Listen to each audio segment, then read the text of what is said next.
Welcome to the Entrepreneur Social at Vision Villas. This is a very, very, very special place, and tonight is a very, very special evening. How many of you have seen the Cove already? For how many of you is it your first time? Okay, awesome. So for those of you who have seen it, obviously it's very moving. It's like more than half of you have seen it, so you've chosen to be here again. And for those of you who haven't seen it, it's so moving that you want to come watch it again and meet Rick. Okay, so we have the opportunity to do that tonight. So what tonight will be like is we're going to start with just a little bit of introductions of where you are, what this venue is, and everything that the Entrepreneur Resorts and Vision Villas has to offer. Then from there, we're going to watch a short video, a little bit about the projects going on with the Dolphin project. Then we'll get right into an interview with Rick, which will be very exciting. We'll have a short opportunity for some Q&A. We'll take a break, grab some snacks, grab some drinks, stretch out, and then we'll come back for the screening. Does that sound good? Okay, so let me tell you a little bit about where we are. Sounds fabulous. Okay, so the Entrepreneur Social. This is a monthly networking event where game changers of the world who care to make a difference, social entrepreneurs, come together to connect, to learn, and to discover how they can become allies for the betterment of humanity and for our world, okay? So that's you. So thank you again for being here, and look forward to wonderful events happening here every month. So this is an ongoing series, and you can follow the Facebook page for more information, and you'll probably get retargeted with all the ads, so you'll proactively get aware once you start looking. Okay, they're very good at making the right people aware of the right things at the right time. So entrepreneurship, I'm sure many of you know, this digital nomad movement is exploding, and it is going to be 10 times as big as it was 2 years ago in 2020. And the Entrepreneur Social and Entrepreneurs Resort and Vision Villas is setting themselves up to be the pinnacle of making sure that all those people that are part of this movement are connecting and growing together no matter where they are in the world. Okay, so there are going to be cafes you can connect at, events like this, trainings. So keep an eye out for how you can stay involved. They are continuing to grow, and there are events all over the world, including now starting to happen in the States, which is really exciting, if anyone's from there.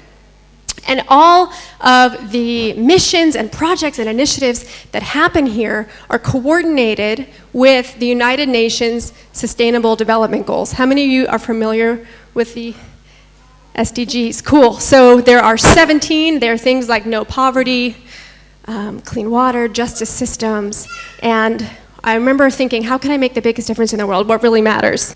And it turns out the UN did all the research for that and discovered the things that matter most. So if you're wondering what matters most to make a difference, you can check this out on the UN's website and know that everything that happens here and that happens in this Entrepreneur Social Network and Vision Villas and Entrepreneur Resorts is aligned with the UN's mission. Super cool, right? The founder, Roger Hamilton. He's an amazing man. He founded this resort and this whole social entrepreneur movement. He's a futurist and social entrepreneur. If you ever get the opportunity to learn from him, he's a master. I got to sit in on a training a few weeks ago, and it just absolutely blew my mind. He is the creator of a tool called Wealth Dynamics. For any of you who are looking to figure out exactly what your right place in the world is as an entrepreneur, this test helps you figure out how to lock into your flow, lock your team in that will support you, and maximize your output in the world. Super, super cool. If you're wondering what I am, I'm a creator, which is the top. So if there are any supporters or accumulators, today I'm a star. Come find me, we can build a big business together. Okay, so a little bit about some of the locations, and then we'll move on. So Genius Cafe, there are 2 of these. There's one in Sanur, and there's one in Ganyar. I hope I'm saying that correctly. Where we're hanging out in up front is one. And then there's Tao, which is in Africa, and this is a game lodge, safari. Yes, safari. I know, that sounds bad. I know, that's what I thought. Yeah, no, very happy animal place with happy animal-loving people. and Vision Villas, which is where you are, which, if you ever get the opportunity to dive into the story of it, is very intentionally built for the mindset and production of an entrepreneur, very heart-centered, very beautiful. So it's a wonderful place to be. And I forget how Roger Hamilton put it, but there's beauty hidden in plain sight here. So if you walk around very slowly, things will pop out at you that you don't even know you didn't know or hear. So I recommend doing that at the break if you get the chance. And then lastly, I think there might be one more slide, is iLab, which is an accelerator program, training program for entrepreneurs. So if you're curious about being a part of this network and directly receiving training, find me during the break and I'll help you figure out how to connect into that. Okay, so here we go. We're gonna dive into a quick video to prime you for the content today, and we'll play it now.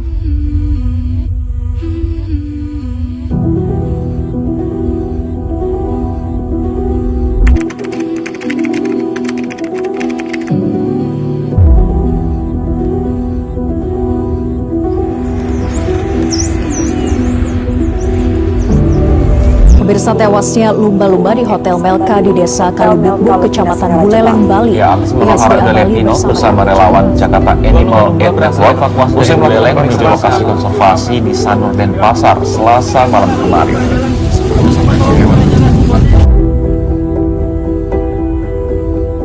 Going back to the swimming pool to get Johnny out to empty the tanks.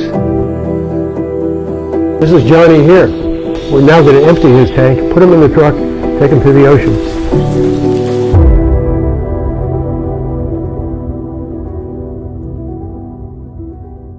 Rick, it is such an honor to be sitting on the stage with you. I just want to start by thanking you for your work in the world and everything that you stand for and the role model that you are. Sorry, the last part? The role model that you are. Oh, wow. Yeah. Thank you. Is your mic on? Testing, 1, 2. Is it on? Yeah. I don't think it is. Can you hear me back there? No, it's not on. I got a testing, 1, 2. Better? Okay, working now? Okay, well.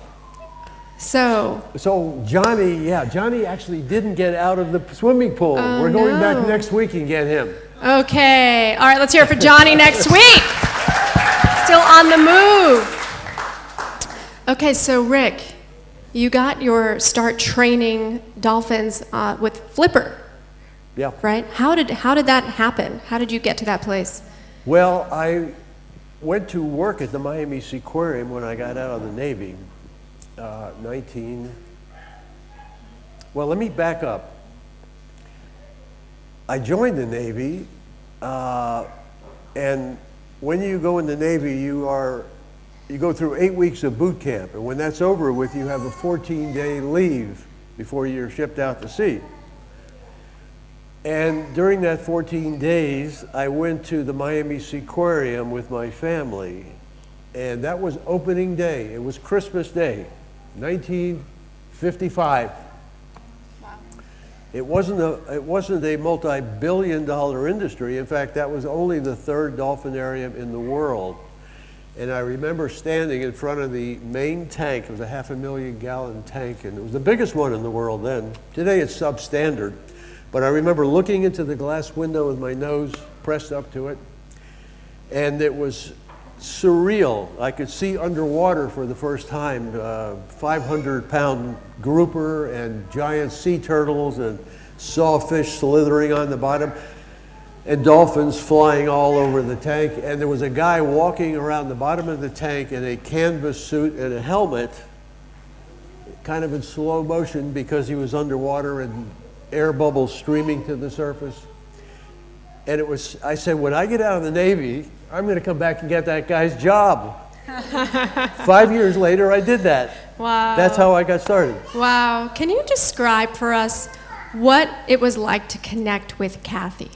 This was your main dolphin relationship as you trained for Flipper, right?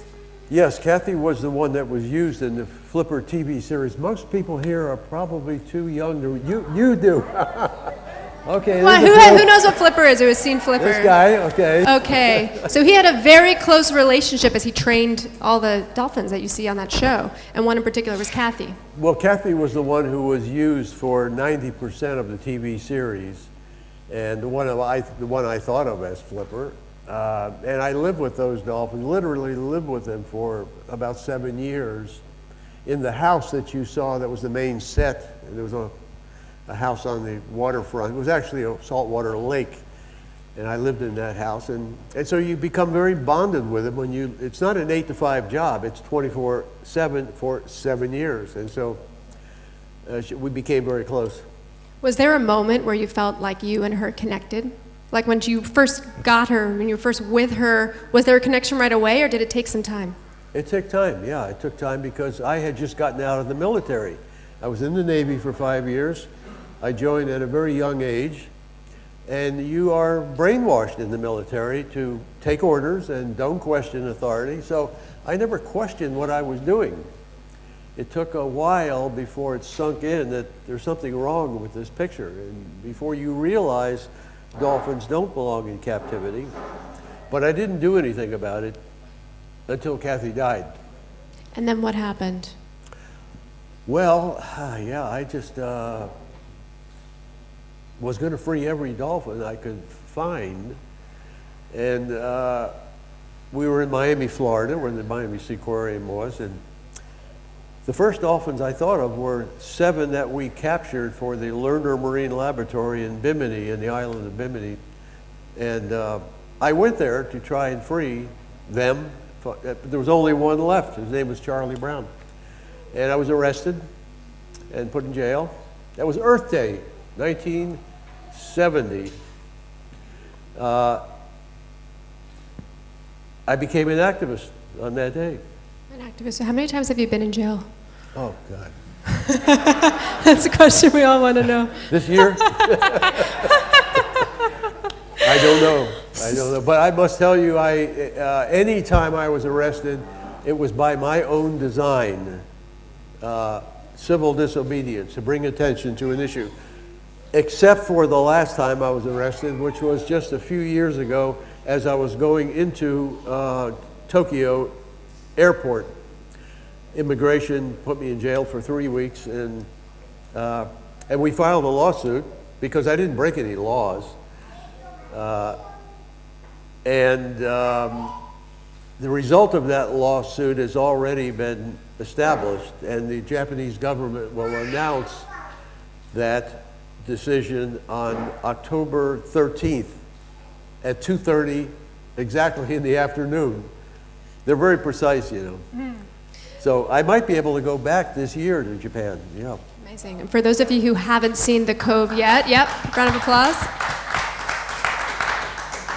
For those of you who haven't seen it yet, you'll soon discover the strong relationship between Japan, their officials, and Rico Berry.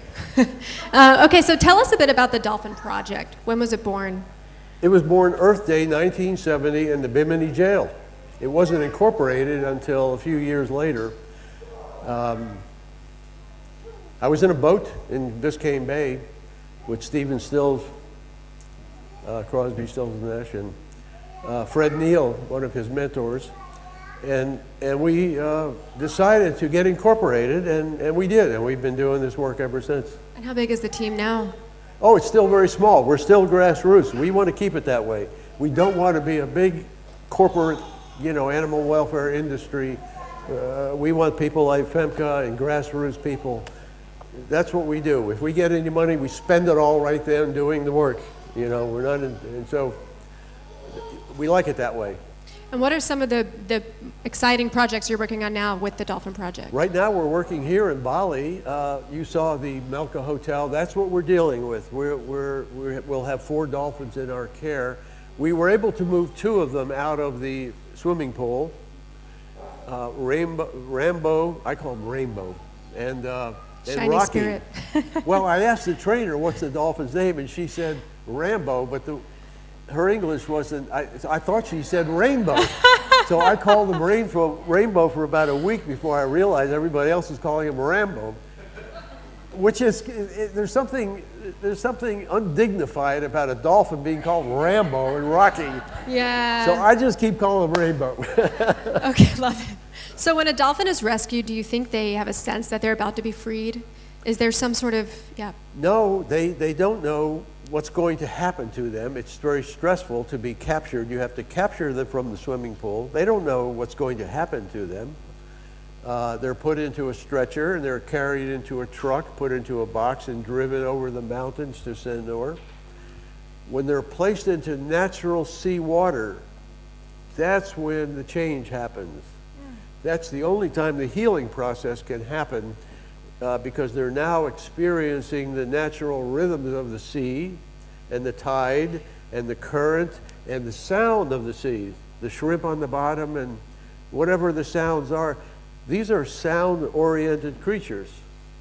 We're light-oriented. We're visually oriented like most terrestrial animals, but dolphins are sound-oriented. So when you put them in a swimming pool, you subject them to sensory deprivation. That's their primary sense. So you give that back to them, and that's when you see the change. Yeah. So the healing process is happening for those two. We still have to go back next week. We have to build another pen and put Johnny and the other one in the sea pen somewhere else in the national park. So we're in that process. This is all happening in a matter of days. This is all going on right now as we talk. And when your organization reaches out to these hotels, when you find the spots to set these dolphins free, what is the initial reaction you get from the people who are keeping them? From the people who are keeping them? Oh, well, they don't like it at all. They don't like it at all. So there's conflict. Look, when I leave my house to go to work, and I've been doing that for 50 years, it's all about conflict because you're trying to get them away from, you're trying to close these places. And so it's been 50 years of, it's just like a bad B movie that, just running together of places, Guatemala, Nicaragua, Colombia, Brazil, Haiti, real hard third world places where it's dangerous and dirty and corrupt and that's what it's been. So. Has there been like a pinnacle scary moment for you in one of your rescue attempts? Oh, there's been lots of those. Lots and My lots. wife could tell you about that. She also participated. In Haiti, there's a war going on, and we're trying to take the dolphins away from the guys who are, and people are shooting one another. We got dropped out of a helicopter one time in Guatemala, and we had one suitcase, and the helicopter left, and we were working for World Society of Protection of Animals. We were trying to figure out where to sleep before it got dark. We had nothing really. We had to make the stretchers and boxes and all that stuff. But the immediate was, where are we going to, this is a place where there are jaguars and crocodiles and, serious snakes and stuff. That's the kind of work we were doing in these places like that. So yeah, it's very difficult. Was that the question? Yes, you did great. Yeah, okay. I forget, I ramble around. But I imagine the feeling when you get the opportunity to actually rescue these dolphins makes it more than worth it every time. Yeah, well, when they actually are set free, that is, I can't even describe that, how, that's just a wonderful experience. They're literally getting their life back. So the two we have right now we're dealing with, Rainbow and Rocky, they will be transferred to Camp Lumba Lumba, which Femke, my son, and the crew in Central Java created. This is a sea pen. Do we have a video of that picture? No. It's a sea pen that's built about 1 kilometer from the shoreline. And this is the home range of every captured dolphin in Indonesia. So when we take them there, they will be rehabilitated and they'll be released back into their home waters.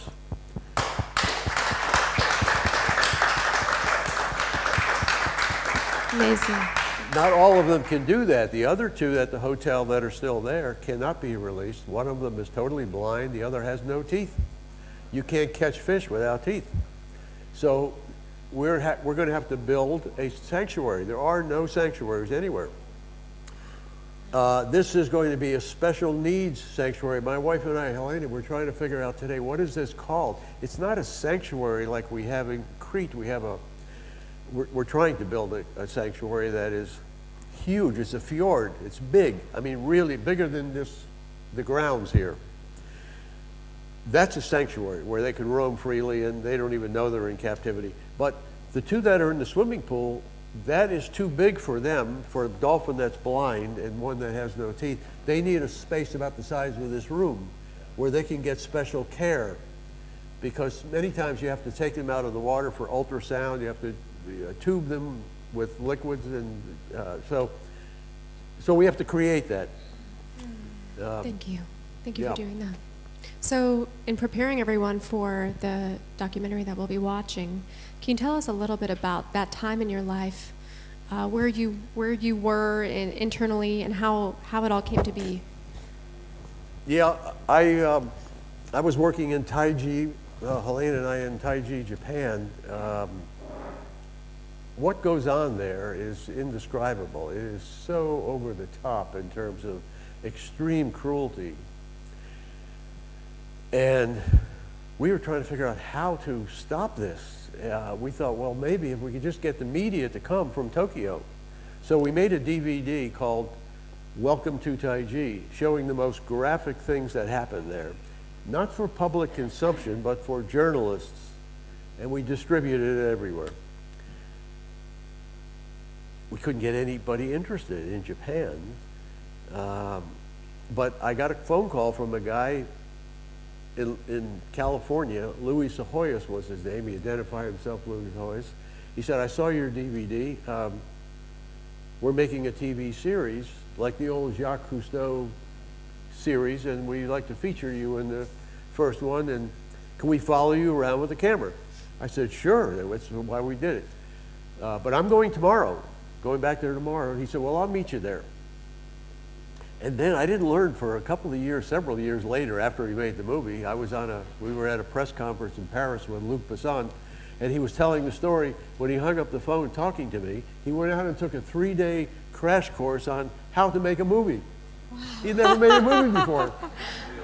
His movie, which you're going to see in a few minutes, was entered into the Guinness World Book of Records for winning more awards than any movie in history, documentary in history. So I like telling that story to students of film because it's intimidating making a documentary, and I want them to know anybody can do it if you surround yourself with people who know more than you do, writers and editors. That's what he did. And I told that to my son, and he went out and made a 3-part television series called Blood Dolphins for the Animal Planet. And you can see that for free on our website, dolphinproject.com. So yeah, that's the new activism, these documentaries. And in fact, I had a call this morning at 8 o'clock from the Disney Corporation wanting to do another one. And these things are very helpful, these documentaries, because that's the first step, is awareness, becoming aware. You can't take action until you become aware. How many people here will commit to sharing the documentary video with at least 3 people? Yeah, can we all commit? Oh, well, thank you. Let's give a round of applause for all the activists we have in the room. Yeah. Thank you. From here, I don't know if you guys can see it, but there's a lot of emotion, so I just really want to thank you for everything you're sharing. And now I'd like to open up for a Q&A. We'll take 3 questions from the audience, and you can throw your hand up when you're ready. Yep, we have one right up here. You just say your name and then speak into the microphone with your question. G'day, Rick. It's Andrew from Dolphin Swim Australia. We're the first permitted wild dolphin swim in New South Wales, and we're the only permitted wild dolphin swim. Well, we're the only permitted wild dolphin swim in New South Wales, and we're the first of our kind in the world. Now, I've created a swim that operates in open water with oceanic dolphins that are free to come and go. We don't chase, harm, harass, or pursue dolphins. We don't behaviour modify. We do provide an awesome experience for the dolphins, but it's probably more about people watching than it is about dolphin watching. My question is, and my team, I have about 15 incredible staff that, and we're in our 10th year now, so it's our 10th year anniversary, and we're looking forward to the next 10 years and what we can do to make a difference on the east coast of Australia and perhaps in the world. Now, I started, like a lot of people do, I had a dream back in 1997 and where I was swimming with children with autism, and I woke up from that dream and I followed it. And it led me to a place called the Pet Porpoise Pool in Coffs Harbour. And I know it well. yeah, I know you do. and I know the Dolphins well. We just lost Buck a couple of weeks ago. But those guys there have nowhere else to go. We have 2 captive facilities left in Australia, SeaWorld being one of those, and that's the big one. Pet Porpoise Pool, which is sort of their little cousin. But my biggest dream for Dolphin Swim Australia and for our area, which is Port Stephens, about 3 hours north of Sydney, is a dolphin, shark and turtle open water rehabilitation facility. That would be a social entrepreneur project. So basically getting people involved in rescuing dolphins. Not so much rehabilitating captives, because we only have limited there, but we get a lot of dolphins that are washed up. I'm part of ORCA, which is the Marine Mammal Rescue Unit down there, and we get a lot of dolphins come up onto shore, but we've got nowhere for them to go. They can either go back into the ocean, which is very rare, or they're euthanized. So I'd love to know your views on how to get something like this started. Now, I've just had an incredible idea, because you guys have created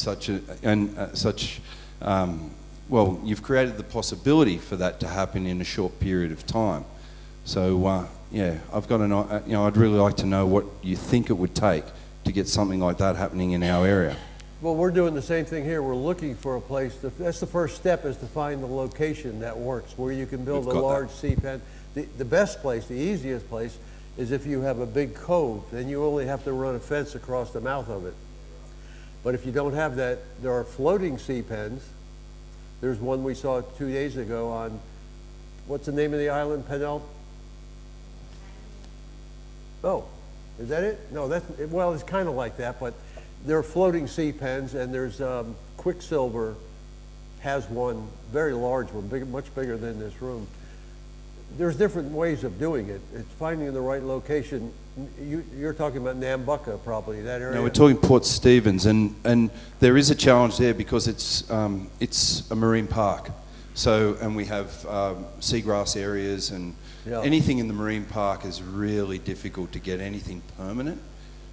We looked at electrolysis, creating, just by passing electricity through a conductor, creating a calcium-based attachment, and that basically becomes a part of the ocean floor. But So you have to find the right location. That's the first step. Building the sea pen there's many kinds of ways of doing that. But Yeah, thank you. Next question, please. Thank you, Ethan. I came here tonight, my name's Natalia.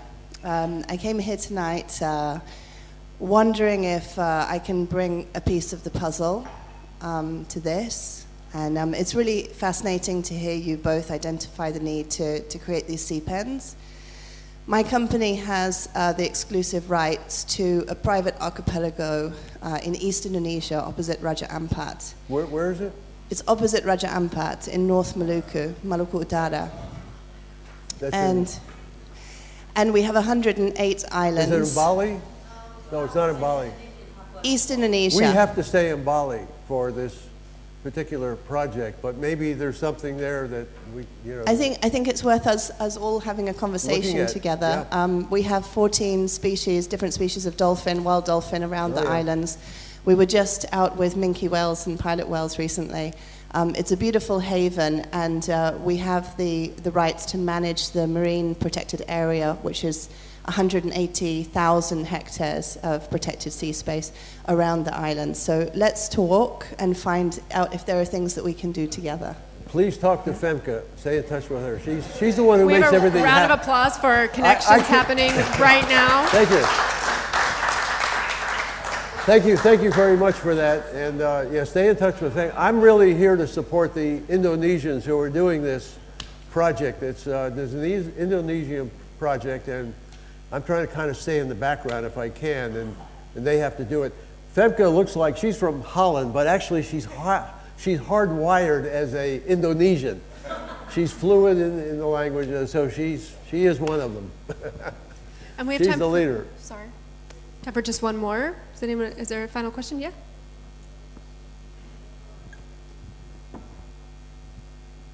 Testing. Hello. Thank you so much. I really appreciate what you're sharing and how inspiring it is. And what really stuck with me, well, also my name is Tarek.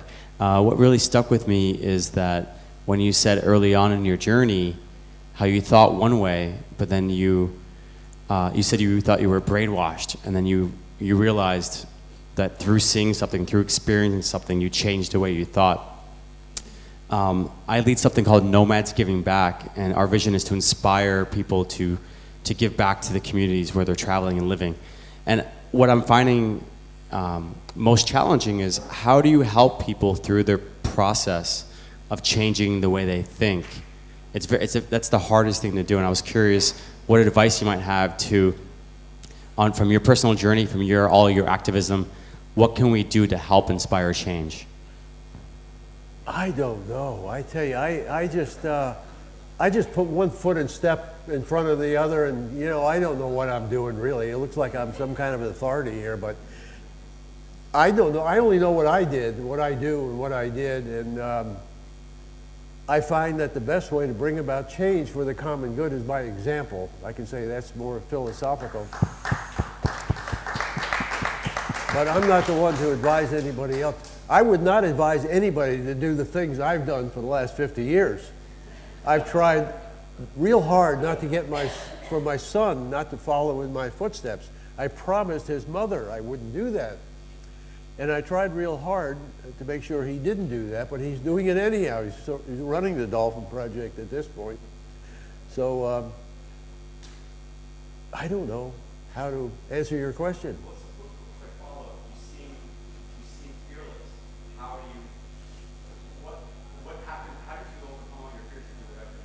I don't know. I just don't.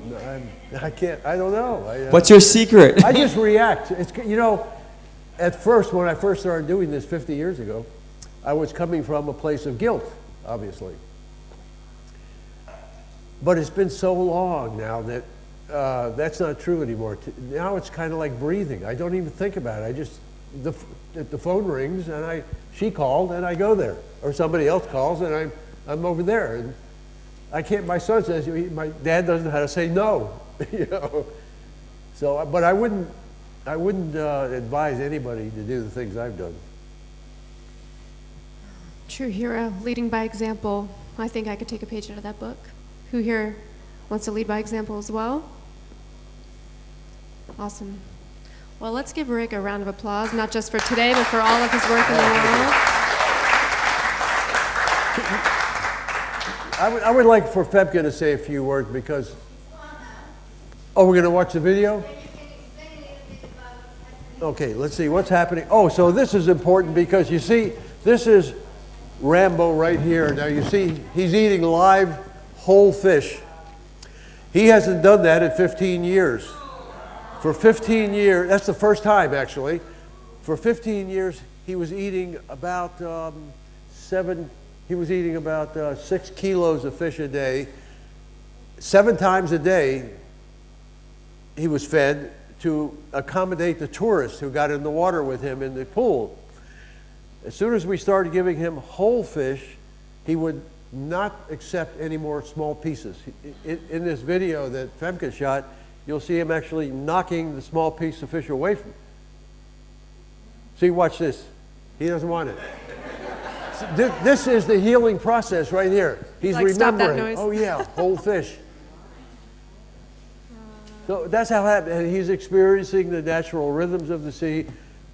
This has healing properties. The natural sea water, clear clean seawater. When you put them in a swimming pool, they can't, they're literally in a toilet bowl. And I don't say that to be unkind, but dolphins urinate and defecate 3 to 5 times the amount humans will. You don't see it because it's liquid, but it's literally a toilet bowl, and that's where they're living, right? So you remove them from there. We don't really do anything. We don't do anything that other than give them the opportunities that they can't get themselves, like being in natural seawater, access to whole fish, and eventually he will go to our rehabilitation site in Central Java, and he will have only live fish. We're not going to feed him live fish. We're going to put live fish, introduce live fish into the sea pen. He has to chase it and catch it. And when he does that, and he is cleared medically, we will open the gate. Again, this is his home range. His mother may still be there. And when the wild dolphins come, if he wants to leave, he can leave. Freedom is about choices and decisions. So we're not actually freeing him. We're giving him the choice. So we don't really do anything other than provide opportunities, you know. Here's to more and more opportunities. So thank you, Rick. Thank you very much. Okay. Now we'll have about a 20-minute break. You can help yourself to food, to some beverages, and as a matter of fact, our team showed up today, and they'll be there for the next 6 months. It's a very small team, live streaming, keeping a light on it, reminding people this is still going on, and shining a light on it. That's legal. We can do that. So yeah, most of the dolphins now are being captured for, or what goes on in Taiji is really not about selling dolphin meat anymore. It's about live dolphins going to China. That's a whole other issue. China has been a sleeping giant for all of these years, and now they're waking up, and they want everything that we have. They want dolphinariums. They've just built 80 new ones, bigger than SeaWorld. At the turn of the century, there was no such thing as a middle class in China. Today, 2025, there will be 800 million in the middle class with credit cards that want all this stuff that we have. They want dolphinariums, they want Las Vegas, they want to fly on jet planes all over the world. And so all the reasons we have this global warming problem are going to be exacerbated by this new emerging middle class. 800 million alone in China, but in Asia probably by 2025, 100 million. And it's really scary. That is the scariest thing, and you don't even read about that in newspapers or see it on television. I was in China about 30 years ago. In those days, you had to be invited into China by the government. And I was invited by the Institute of Hydrobiology in Wuhan and the University of Nanking to try and save the rarest dolphin in the world, which is the Chinese river dolphin.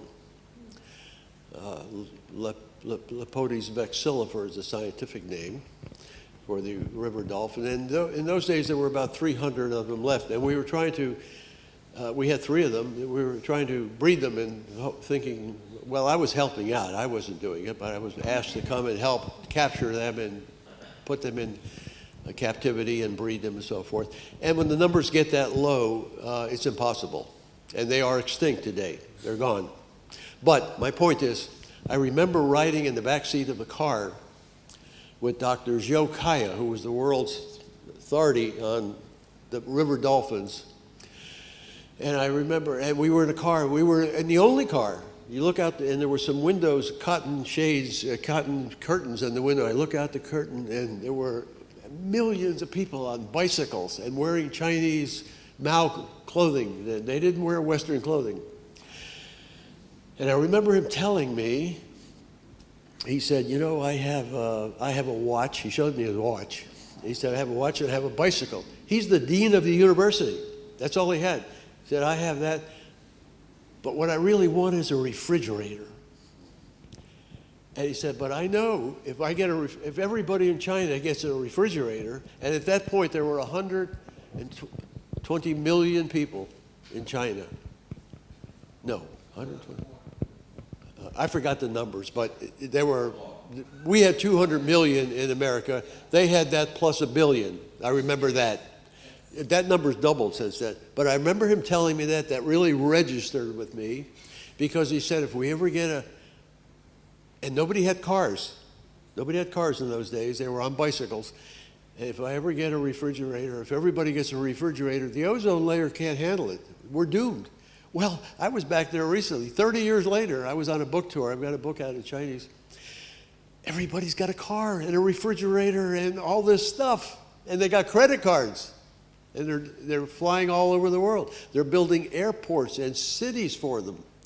And on this tour, I remember in the car we were in with my publisher, looking out the window, for mile and mile there were these brand new, luxurious high-rises, all empty. Hundreds of them. It was surreal. Nobody living in them. Those are for the emerging middle class that will be coming in 2025. And so we're building all these dolphinariums for them, and they're coming from China, from Taiji. That's what's different. Thank you. Can we just get a round of applause for that amazing education that we just got? Thank you for that. Okay, yeah. All right, thank you everybody for coming. Another round. Let's see Rick Barry out. Thank you, Sir Rick O'Barry. And thank you all so much for coming.